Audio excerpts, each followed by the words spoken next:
उपस्थित सभी भाई और बहनों, मुझे बहुत दुख हो रहा है कि यहाँ नागपुर एयरपोर्ट से मैं निकल नहीं पाया क्योंकि हवाई जहाज़ को वहाँ से परमिशन नहीं मिल पाई और इसलिए मैं आज आपके कार्यक्रम में शरीक नहीं हो पाया। आपने बहुत तैयारी की और बहुत उत्साह के साथ, भीड़ के साथ आप इस कार्यक्रम में आए हो। मैं उस कार्यक्रम में उपस्थित नहीं हो सका, इसलिए आप सब लोगों की मैं हृदय से क्षमा मांगता हूँ। श्री भैरव बाबा की जयंती के उपलक्ष्य में आप इतने बड़े प्रमाण में श्रद्धा के और सुमन उनको अर्पित करने के लिए वहाँ इकट्ठा हुए हैं। राजस्थान की भूमि इतिहास, विरासत और संस्कृति की भूमि है। राजस्थान ने इस देश को एक इतिहास दिया है। वो संतों की भूमि है। इतिहास काल में अनेक शूर राजा और वीरों की भूमि है जिन्होंने देश के लिए कुर्बानी और बलिदान किया है। मुझे भैरव बाबा के जयंती के उपलक्ष्य में विशेष रूप से वहाँ की जनता का उनके ऊपर बहुत बड़ी श्रद्धा है। ये देश श्रद्धा से ही चल रहा है। श्रद्धा ही हमारे जीवन की आस्था है और हमारे जीवन की सबसे बड़ी ताकत है और उसी के भरोसे हम जीते हैं। हमारे भगवान के रूप साधु संतों के ऊपर और भैरव बाबा जैसे ऊपर जो हमारी श्रद्धा है, वही हमारे इतिहास संस्कृति का प्रतीक बनकर आगे पीढ़ियों की पीढ़ी आगे जा रहा है। आज हमारा देश बहुत कठिन स्थिति से सुलझ रहा है, अनेक समस्याओं का सामना कर रहा है। मेरा विश्वास है कि भैरव बाबा का आशीर्वाद हमारे सब के पीछे है। भुखमरी, बेरोजगारी, महंगाई, भ्रष्टाचार से हम त्रस्त हैं। हमारे देश में किसान दुखी है। अनेक जगह पर गरीबी के कारण, भुखमरी के कारण, बेरोजगारी के कारण आम आदमी का जीना मुश्किल हुआ है। हमारा देश धनवान है पर जनता गरीब है। भय, भूख, आतंक और भ्रष्टाचार की शिकार बनी हुई है। आपने अभी राजस्थान में बहुत अच्छा परिवर्तन किया और वसुंधरा जी के नेतृत्व में भारतीय जनता पार्टी को शानदार जीत दिलाई है।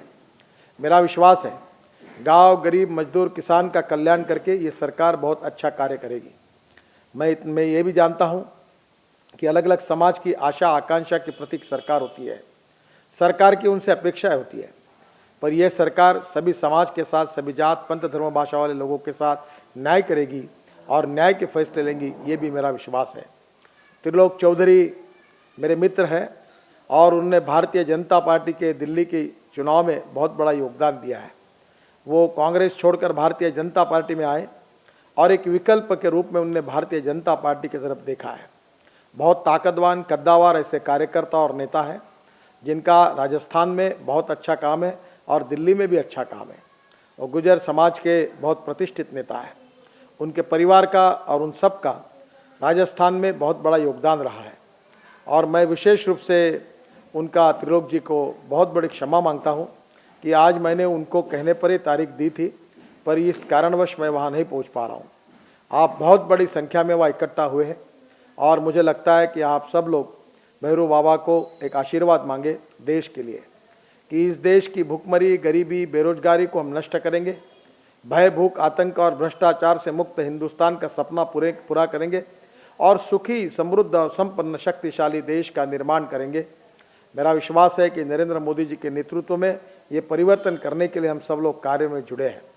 मैं उनसे यही आशीर्वाद मांगता हूँ कि इस देश की गरीबी और भुखमरी और बेरोजगारी के खिलाफ लड़ने के लिए भगवान बाबा हमको आशीर्वाद दे, हमको शक्ति दे। मैं त्रिलोक जी को बहुत बहुत धन्यवाद देता हूँ। बड़ी ताकत और शक्ति के साथ उन्होंने आज एक बहुत बड़ा कार्यक्रम का आयोजन किया है। उनका नेतृत्व भी भारतीय जनता पार्टी के लिए बहुत अच्छी ताकत देगा। मैं त्रिलोक जी के प्रति भी बहुत बहुत आभार मानता हूँ और मैं विश्वास व्यक्त करता हूँ कि त्रिलोक जी के साथ और उसके साथ भारतीय जनता पार्टी के साथ, वसुंधरा जी के साथ और हम सब लोग मिलकर देश के लिए, समाज के लिए और गरीब व्यक्ति के लिए जो कार्य कर रहे हैं और पूरी ताकत और शक्ति के साथ हमारे साथ चलिए और इस देश को, हिंदुस्तान को केवल इतना ही नहीं कि हमको देश को अच्छा बनाना है, तो विश्व की नंबर 1 की ताकत बनाना है। हम सब लोग मिलकर हमारा वो सपना पूरा करेंगे और उस सपने पूरा करने में भैरव बाबा हम सबको आशीर्वाद देंगे, यही मेरा दृढ़ विश्वास है। मैं आपको बहुत बहुत बधाई देता हूँ, नए साल की शुभकामनाएं देता हूँ और फिर से एक बार मैं उस कार्यक्रम में उपस्थित नहीं रह सका, इसलिए त्रिलोक जी और आप सबकी क्षमा मांगता हूँ और ज़रूर अगले समय मैं निश्चित रूप से आपके गांव आऊँगा और बाबा के दर्शन के लिए भी आऊँगा और उनसे आशीर्वाद भी प्राप्त करूँगा। बहुत बहुत धन्यवाद। भारत माता की जय।